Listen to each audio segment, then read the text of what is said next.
ನೀವೇನಾದರೂ ಈ ವಿಡಿಯೋವನ್ನು ಟೈಮ್ ಪಾಸಿಗೋಸ್ಕರ ಪ್ಲೇ ಮಾಡ್ತಾ ಇದ್ದರೆ ದಯವಿಟ್ಟು ನಿಲ್ಲಿಸ್ಬಿಡ್ರಿ.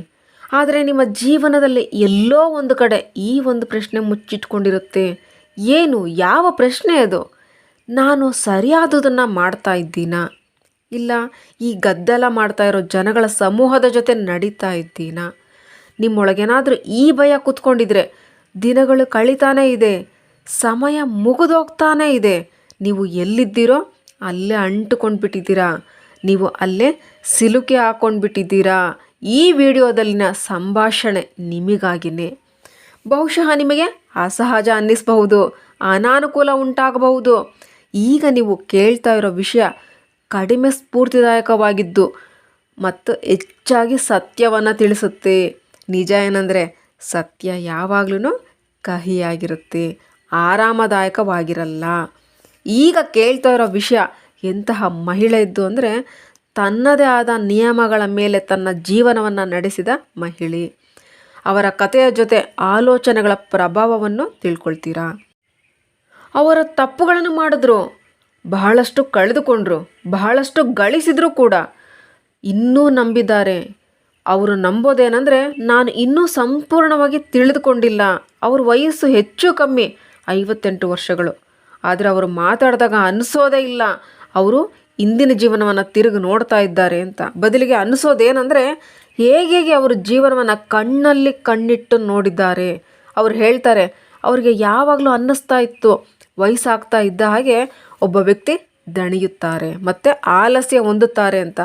ಆದರೆ ಇಂದು ಅವರು ತನ್ನಲ್ಲಿ ತಾನು ತುಂಬ ಬಲಿಷ್ಠವಾಗಿ, ತುಂಬ ಶಕ್ತಿಶಾಲಿಯಾಗಿ, ತುಂಬ ಶಾಂತತೆಯನ್ನು ಅನುಭವ ಮಾಡ್ತಾರೆ. ಅವರು ಬಹುತೇಕ ಡೈಲಿ ಟೆನ್ನಿಸ್ ಆಡ್ತಾರೆ. ಸ್ವತಃ ತನ್ನನ್ನು ತಾನು ಆರೋಗ್ಯವಾಗಿಟ್ಕೊಂಡಿದ್ದಾರೆ. ಎಲ್ಲದಕ್ಕಿಂತ ದೊಡ್ಡ ವಿಷಯ ಏನಂದರೆ ಅವರಿಗೆ ಜೀವನದ ಜೊತೆ ಯಾವುದೇ ಕಂಪ್ಲೇಂಟ್ ಇಲ್ಲ. ಇಲ್ಲಿವರೆಗೂ ಅವರಿಗೆ ಜೀವನದ ಮೇಲೆ ಯಾವುದೇ ಕಂಪ್ಲೇಂಟ್ ಇಲ್ಲ. ಮೊದಲನೇ ಪಾಠ ಶುರುವಾಗುತ್ತೆ. ವಯಸ್ಸು ಒಂದು ಸಂಖ್ಯೆಗಿಂತ ಹೆಚ್ಚಿಗೆ ಏನೂ ಇರಲ್ಲ. ನಿಜವಾದ ವ್ಯತ್ಯಾಸ ಯಾವ ವಿಷಯದಿಂದ ಆಗುತ್ತೆ ಅಂದರೆ ನೀವು ನಿಮ್ಮ ಜೀವನವನ್ನು ಯಾವ ದೃಷ್ಟಿಕೋನದಿಂದ ನೋಡ್ತಾ ಇದ್ದೀರಾ, ಯಾವ ದೃಷ್ಟಿಕೋನದಿಂದ ಜೀವಿಸ್ತಾ ಇದ್ದೀರಾ. ಯಾವಾಗ ಎಲ್ಲರೂ ಅವರ ಹತ್ರ ಕೇಳೋಕ್ಕೆ ಶುರು ಮಾಡಿದ್ರು ಅವರ ಜೀವನದಲ್ಲಿ ಅಂಥದ್ದು ಏನು ಬದಲಾವಣೆ ಆಗಿದ್ದು, ಯಾವುದರಿಂದ ಆಗಿದ್ದು, ಇದರಿಂದ ಅವರ ಜೀವನ ಪೂರ್ತಿಯಾಗಿ ಬದಲು ಮಾಡಿಟ್ಟಿದ್ದು ಏನು ಅಂತ, ಅವ್ರ ಉತ್ತರ ಬಹಳ ಸಾಧಾರಣವಾಗಿತ್ತು, ಆದರೂ ಅಷ್ಟೇ ಆಳವಾಗಿಯೂ ಇತ್ತು. ಅವ್ರು ಹೇಳಿದ್ರು, ಅವ್ರ ಜನಗಳ ಅಭಿಪ್ರಾಯಗಳ ಬಗ್ಗೆ ಕಾಳಜಿ ವಹಿಸುವುದನ್ನು ನಿಲ್ಲಿಸಿದ್ರು. ಆದರೆ ಇದು ಒಂದು ದಿನದ ನಿರ್ಧಾರ ಆಗಿರಲಿಲ್ಲ, ಇದು ವರ್ಷಾನುಗಟ್ಟಲೆಯ ಜರ್ನಿ ಆಗಿತ್ತು. ಯಾವಾಗ ಅವರು 18ನೇ ವಯಸ್ಸಿನಲ್ಲಿದ್ದರೋ ಆಗ ಒಂಟಿಯಾಗಿ ಇಟಲಿಗೆ ಹೋಗಿಬಿಟ್ಟಿದ್ರು. ಯಾವುದೇ ದಾರಿ ಇರಲಿಲ್ಲ, ನಿಗದಿಯಾಗಿದ್ದ ರೋಡ್ ಮ್ಯಾಪ್ ಇರಲಿಲ್ಲ, ಯಾವುದೇ ಗ್ಯಾರಂಟಿ ಕೂಡ ಇರಲಿಲ್ಲ. ಸಮಾಜ ಹೇಳ್ತಾ ಇತ್ತು ಇದು ತಪ್ಪು ಅಂತ, ಪರಿವಾರ ಹೇಳ್ತಾ ಇತ್ತು ಇದು ಸುರಕ್ಷಿತ ಅಲ್ಲ ಅಂತ. ಆದರೆ ಅವರು ಅವರ ಒಳಗಿನ ಪಿಸುಧ್ವನಿಯನ್ನು ಕೇಳಿದ್ರು, ನಂಬಿದ್ರು, ರೆಸ್ಪೆಕ್ಟ್ ಮಾಡಿದ್ರು. ಅವರು ಏನು ಕಾಲೇಜು ಡಿಗ್ರಿ ಎಲ್ಲನೂ ಕಂಪ್ಲೀಟ್ ಮಾಡಿಲ್ಲ, ಆದರೂ ಕೂಡ ಮುಂದೆ ವಿಶ್ವವಿದ್ಯಾನಿಲಯಕ್ಕೆ ಹೋದರು. ಅವರಿಗೆ ಸರಿ ಅನಿಸಿದ್ದನ್ನೇ ಮಾಡಿದ್ರು. ಈ ಸಮಾಜ ಏನು ಸರಿ ಅಂತ ಹೇಳುತ್ತೋ ಅದನ್ನು ಮಾಡಲಿಲ್ಲ, ಈ ಸಮಾಜ ಸರಿ ಇಲ್ಲ ಅಂದಾಗಲೂ ಕೂಡ ಅದನ್ನೇ ಮಾಡಿದ್ರು. ನೀವು ಪ್ರತಿಯೊಬ್ಬರಿಗೂ ಖುಷಿ ಪಡಿಸೋಕೆ ಆಗೋದಿಲ್ಲ, ಅದನ್ನು ಪ್ರಯತ್ನಿಸಲೂಬಾರ್ದು. ನೀವೇನಾದರೂ ನಿಮ್ಮ ಜೊತೆ ಸ್ವತಃ ಸತ್ಯವಾಗಿಲ್ಲ ಅಂದರೆ ಉಳಿದಿದ್ದೆಲ್ಲನೂ ಕೂಡ ಖಾಲಿಯಾಗಿದೆ ಅಂತ. ಇಂದು ಅವರು ಟೊರೊಂಟೊದಲ್ಲಿದ್ದಾರೆ. ಇವತ್ತಿಗೆ 12 ರೆಸ್ಟೋರೆಂಟ್ನ ಮಾಲೀಕರಾಗಿದ್ದಾರೆ ಮತ್ತು ಲಾಸ್ ಏಂಜಲೀಸ್ನಲ್ಲೂ ಕೂಡ 2 ರೆಸ್ಟೋರೆಂಟ್ನ ನಡೆಸ್ತಾ ಇದ್ದಾರೆ. ಮತ್ತು ತುಂಬ ತಮಾಷೆಯ ವಿಷಯ ಏನಂದರೆ ಅವರ ಹತ್ರ ಎಷ್ಟು ರೆಸ್ಟೋರೆಂಟ್ ಇದೆ ಅಂತ ಕೇಳಿದಾಗ ಅವರಿಗೆ ಎಣಿಸೋದು ನೆನಪಿರಲ್ಲ. ಇದು ಎಂಥ ಸ್ಥಿತಿಯ ಸಂಕೇತ ಅಂದರೆ ಯಶಸ್ಸು ಅನ್ನೋದು ತೋರ್ಪಡಿಸೋ ವಿಷಯ ಅಲ್ಲ, ಇದು ಕೇವಲ ಜೀವನದ ಭಾಗವಾಗಿಬಿಟ್ಟಿರುತ್ತೆ. ಅವರು ಹೇಳ್ತಾರೆ, ಅವರು ಯಾವಾಗ ವಿಶ್ವವಿದ್ಯಾನಿಲಯಕ್ಕೆ ಹೋಗಿದ್ರೋ ಅಲ್ಲಿನ ಸಮಾಜಕ್ಕೆ ಸಂತುಷ್ಟತೆ ಮಾಡೋದಕ್ಕೋಸ್ಕರನೇ ಹೋಗೋ ತೀರ್ಮಾನ ಆಗಿತ್ತು.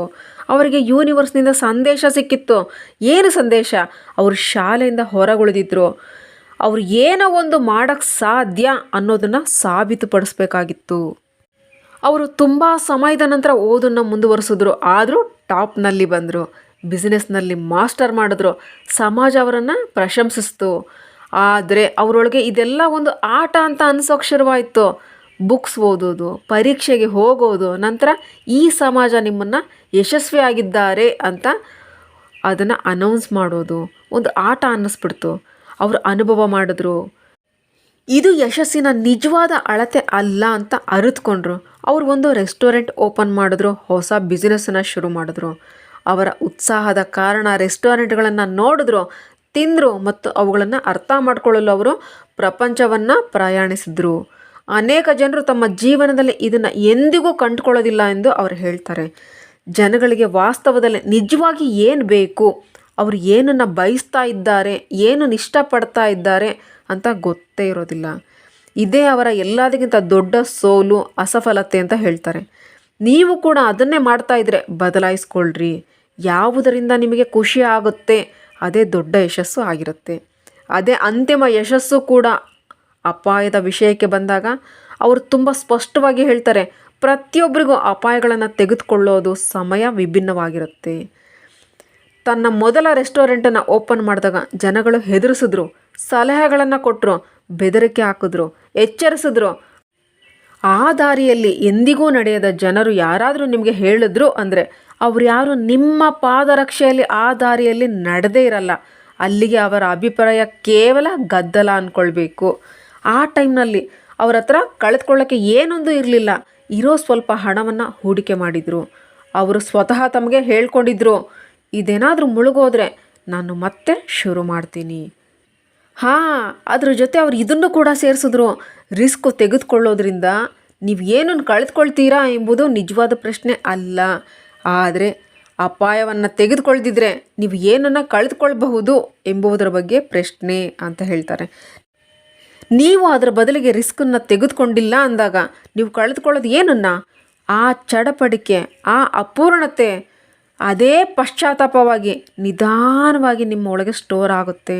ಸಮಯ ಎಷ್ಟು ಬೇಗ ಕಳೆದು ಹೋಗುತ್ತೆ ಅಂದರೆ ನಿಮಗೆ ಅನುಭವವೂ ಕೂಡ ಆಗೋದೇ ಇಲ್ಲ. ಮತ್ತೆ ಒಂದು ದಿನ ಹಿಂದೆ ತಿರುಗಿ ನೋಡ್ತೀರಾ, ಆಗ ನಿಮಗೆ ಅನ್ನಿಸ್ತಾ ಇರುತ್ತೆ, ನಾನು ಪ್ರಯತ್ನ ಪಟ್ಟಿದ್ದಿದ್ರೆ ತುಂಬ ಚೆನ್ನಾಗಿರ್ತಾ ಇತ್ತು ಅಂತ. ಅಲ್ಲಿ ಹೇಳ್ತಾರೆ, ಜೀವನದಲ್ಲಿ ಯಾರು ನಿಮಗೆ ಎಲ್ಲನೂ ರೆಡಿ ಮಾಡಿ ಗಿಫ್ಟಾಗಿ ತಂದು ಕೊಡೋದಿಲ್ಲ. ತಟ್ಟೆಯಲ್ಲಿ ಎಲ್ಲನೂ ಬಡಿಸ್ಕೊಬಂದು ಯಾರೂ ಕೊಡೋದಿಲ್ಲ. ಖುದ್ದಾಗಿ ನೀವೇ ತೀರ್ಮಾನ ತಗೊಳ್ಬೇಕಾಗುತ್ತೆ. ಬೆಳಿಗ್ಗೆ ಹೇಗೆ ಎದ್ದೇಳಬೇಕು, ದಿನ ಹೇಗೆ ಕಳಿಬೇಕು, ರಾತ್ರಿಯಲ್ಲಿ ಮಲಗುವಾಗ ಯಾವ ರೀತಿಯ ವಿಚಾರಗಳೊಂದಿಗೆ ನಿದ್ದೆ ಮಾಡ್ತೀರಾ ಅಂತ. ವಿಷಯಗಳನ್ನು ಅವಶ್ಯಕತೆಗಿಂತ ಹೆಚ್ಚಿಗೆನೇ ಜಟಿಲವಾಗಿಸೋದು ನಮಗೆಲ್ಲ ಅಭ್ಯಾಸವಾಗಿಬಿಟ್ಟಿರುತ್ತೆ. ಹೇಳಬೇಕಂದ್ರೆ ಅಸಲಿಯಲ್ಲಿ ಜೀವನ ತುಂಬಾ ಸರಳವಾಗಿದೆ. ಪ್ರಶ್ನೆ ಏನಂದರೆ, ನೀವು ನಿಮ್ಮ ದಿನದಲ್ಲಿನ ಸಣ್ಣ ಸಣ್ಣ ತೀರ್ಮಾನಗಳನ್ನು ಎಷ್ಟು ಪ್ರಾಮಾಣಿಕವಾಗಿ ತಗೊಳ್ತಾ ಇದ್ದೀರಾ? ಅವರಿಗೆ ಯಾವಾಗ ಈ ಪ್ರಶ್ನೆ ಕೇಳಲಾಯಿತೋ, ಇಂದಿನ ತಿಳುವಳಿಕೆಯೊಂದಿಗೆ 30 ವರ್ಷಗಳ ಹಿಂದೆ ನೀವು ಅದನ್ನು ತೆಗೆದುಕೊಳ್ತೀರಾ ಅಂತ. ಅಂದರೆ 30 ವರ್ಷಗಳ ಹಿಂದೆ ನೀವು ವಾಪಸ್ ಹೋದರೆ ನೀವು ಸ್ವತಃ ಏನು ಸಲಹೆ ಕೊಡ್ತೀರಾ? ಅವರು ಹೇಳಿದ್ದು ಬೇಗ ಬೇಗ ಆಗಿಬಿಡಬೇಕು ಅಂತ ಮಾಡೋ ಅಂಥ ಅಗತ್ಯ ಏನೇನೂ ಇಲ್ಲ. ಬಲವಾದ ಅಡಿಪಾಯವನ್ನು ನಿರ್ಮಿಸಬೇಕು ಅಂತಾರೆ. ಅವರು ಹೇಳ್ತಾರೆ, ತುಂಬ ವೇಗವಾಗಿ ವಿಸ್ತರಿಸಲು ಪ್ರಯತ್ನ ಮಾಡಿದ್ದ ಅನೇಕ ಜನರನ್ನು ನಾನು ನೋಡಿದ್ದೇನೆ. ಅವರು ಫಾಸ್ಟ್ ಗ್ರೋತ್ನ ಸಲುವಾಗಿ ಅವರು ಎಲ್ಲವನ್ನು ಕಳೆದುಕೊಂಡ್ರು. ಅವರು ಸ್ವತಃ ಅನೇಕ ತ್ಯಾಗಗಳನ್ನು ಕೂಡ ಮಾಡಿದ್ರು. ಹೇಗಂದರೆ ಹಣವನ್ನು ಉಳಿಸೋದಕ್ಕೋಸ್ಕರನೇ ತಮ್ಮ ತಂದೆ ತಾಯಿಯ ಮನೆಗೆ ವಾಪಸ್ ಹೊರಟೋದ್ರು. ಅಲ್ಲಿ ನಂಬಿ ಒಪ್ಕೊಳ್ತಾರೆ, ಇವತ್ತಿನ ದೊಡ್ಡ ಜೀವನ ನಾಳೆಯ ಚಿಕ್ಕ ಬುದ್ಧಿವಂತ ನಿರ್ಧಾರಗಳಿಂದ ಕೂಡಿರುತ್ತೆ. ರೆಸ್ಟೋರೆಂಟ್ ಬಿಸ್ನೆಸ್ಸನ್ನು ಒಂದು ಫಿಲ್ಮ್ ಥರ ನೋಡ್ತಾರೆ. ಕೇವಲ ಊಟ ಚೆನ್ನಾಗಿದ್ರೆ ಸಾಕಾಗಲ್ಲ, ಜಾಗ, ವಾತಾವರಣ, ಜನಗಳು, ಊರ್ಜಾ ಎಲ್ಲವನ್ನು ಸೇರಿಸಿನೇ ಅನುಭವ ಆಗಿರುತ್ತೆ.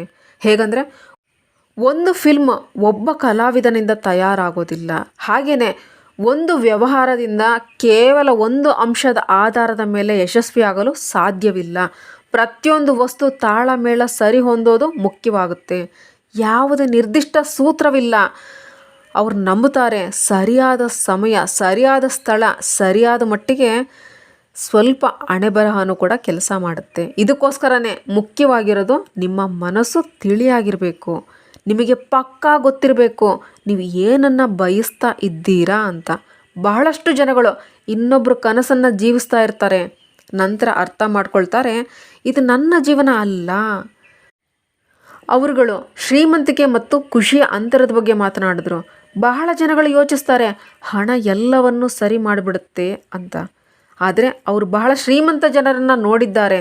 ಆ ಶ್ರೀಮಂತರು ಒಳಗಿಂದ ಖಾಲಿ ಖಾಲಿ ಆಗಿರ್ತಾರೆ. ನಿಜವಾದ ಸಂತೋಷ ಯಾವಾಗ ಬರೋದಂದರೆ ನೀವು ನಿಮ್ಮೊಳಗಿನ ಗಾಯವನ್ನು ತಿಳ್ಕೊಳ್ತೀರಾ, ನಿಮ್ಮ ಭಯ, ನಿಮ್ಮ ನೋವುಗಳನ್ನು ಸ್ವೀಕಾರ ಮಾಡ್ತೀರಾ.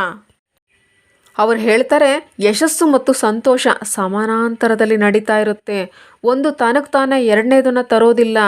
ನೀವು ಎರಡರ ಮೇಲೂ ಕೆಲಸ ಮಾಡಬೇಕಾಗುತ್ತೆ. ಎಲ್ಲದಕ್ಕಿಂತ ದೊಡ್ಡ ವಿಚಾರ ಏನಂದರೆ ವರ್ತಮಾನದಲ್ಲಿ ಜೀವಿಸೋದನ್ನು ಕಲಿಯಿರಿ.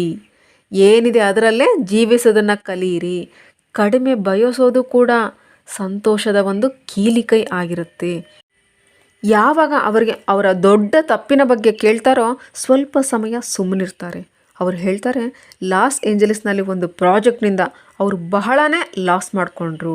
ಅವ್ರ ಮನಸ್ಸು ಹೇಳ್ತಾ ಇತ್ತು ಈ ಪ್ರಾಜೆಕ್ಟನ್ನು ನಿಲ್ಲಿಸ್ಬಿಡೋಣ ಅಂತ. ಆದರೆ ಅವರು ಹೊರಗಿನ ಧ್ವನಿಗಳಿಗೆ ವಿಶ್ವಾಸ ಮಾಡಿದ್ರು. ಜನಗಳು ಹಣದ ಆಮಿಷ ತೋರಿಸಿದ್ರು, ಭರವಸೆ ಮೂಡಿಸಿದ್ರು. ಅವ್ರ ಒಳಗಿನ ಧ್ವನಿಯನ್ನು ಇಗ್ನೋರ್ ಮಾಡಿಬಿಟ್ರು. ಫಲಿತಾಂಶ ಏನು ಬಂತು ಅಂದರೆ ಅವ್ರಿಗೆ ಲಕ್ಷಗಟ್ಟಲೆ ಅಲ್ಲ, ಬದಲಿಗೆ ಮಿಲಿಯನ್ಸ್ನ ಲಾಸ್ ಆಯಿತು. ಅವ್ರು ಹೇಳ್ತಾರೆ ಆ ನೋವು ಈಗಲೂ ಅನುಭವಿಸ್ತಾ ಇರೋದನ್ನು ಒಪ್ಕೊಳ್ತೀನಿ. ಆದರೆ ಇದರಿಂದ ಅವರು ಒಂದು ಪಾಠವನ್ನು ಕಲಿತರು. ಯಾವಾಗ ನಿಮ್ಮ ಜೀವನ ನಿಮ್ಮ ನಿರ್ಧಾರಗಳದ್ದಾಗಿರುತ್ತೋ ಹೊರಗಿನ ಗದ್ದಲವನ್ನು ಕೇಳಬೇಡ್ರಿ. ಕೊನೆಯಲ್ಲಿ ಅವರು ಹೇಳಿದ್ದೇನು ಅಂದರೆ ಜನಗಳು ಏನನ್ನು ಯೋಚಿಸ್ತಾರೋ ಅದು ಅಷ್ಟೊಂದು ಮಹತ್ವಪೂರ್ಣ ಆಗಿರೋದಿಲ್ಲ. ಆದರೆ ಅದನ್ನು ನಂಬಿ ಒಪ್ಕೊಂಡು ಬಿಟ್ಟಿರ್ತೀವಿ. ಅವರು ಒಂದು ದೊಡ್ಡ ಪಾಡ್ಕಾಸ್ಟ್ನಲ್ಲಿ ಸಾವಿರಾರು ಜನರು ದ್ವೇಷಭರಿತ ಕಮೆಂಟ್ ಮಾಡಿದ್ರು. ಆದರೆ ಅವ್ರಿಗೆ ಇದರಿಂದ ಏನು ವ್ಯತ್ಯಾಸ ಏನು ಉಂಟಾಗಲಿಲ್ಲ. ಬಹಳ ಜನಗಳು ಎಷ್ಟರ ಮಟ್ಟಿಗೆ ತಮ್ಮಲ್ಲೇ ತಾವು ಸಿಕ್ಕಾಕೊಂಡು ಬಿಟ್ಟಿರ್ತಾರೆ ಅಂದರೆ ಅವರಿಗೆ ತಮ್ಮ ಜೀವನದಿಂದ ತಾವು ಯೋಚಿಸುವಷ್ಟನ್ನು ಕೂಡ ಸಮಯ ಇರೋದೇ ಇಲ್ಲ. ಅವರ ಕೊನೆಯ ಸಲಹೆ ಬಹಳ ಸರಳವಾಗಿತ್ತು. ನಿಮಗೆ ಗೊತ್ತಿರೋದಿಲ್ಲ ನಿಮ್ಮ ಕೊನೆಯ ದಿನ ಹೇಗಿರುತ್ತೆ ಅಂತ. ಇದಕ್ಕೋಸ್ಕರನೇ ಪ್ರತಿ ಬೆಳಗ್ಗೆ ಕೇಳ್ಕೊಳ್ರಿ, ಇವತ್ತಿನ ದಿನ ಸಂಪೂರ್ಣವಾಗಿ ಜೀವಿಸಬೇಕು. ಏನು ಮಾಡಬೇಕಂತಿದ್ದೀರೋ ಅದನ್ನು ಈಗಲೇ ಮಾಡಿರಿ. ಸಂತೋಷಕ್ಕೆ ಯಾವುದೇ ರಹಸ್ಯ ಇಲ್ಲ, ನೀವದನ್ನು ಖುದ್ದಾಗಿ ಹುಡುಕಬೇಕಾಗಿದೆ. ಬಹುಶಃ ಇದೇ ಈ ಪೂರ್ಣ ಮಾತುಕತೆಯ ಸಾರ ಆಗಿರೋದು. ಈ ಜೀವನ ಯಾವುದೇ ತಯಾರಿ ಇರೋದಿಲ್ಲ. ನೀವೇನಾದರೂ ಪ್ರಾಮಾಣಿಕವಾಗಿ ಪ್ರಶ್ನೆ ಕೇಳಿದ್ರೆ ಆ ದಾರಿ ನಿಧಾನವಾಗಿ ತಯಾರಾಗಿಬಿಡುತ್ತೆ. Thank you. Think about it.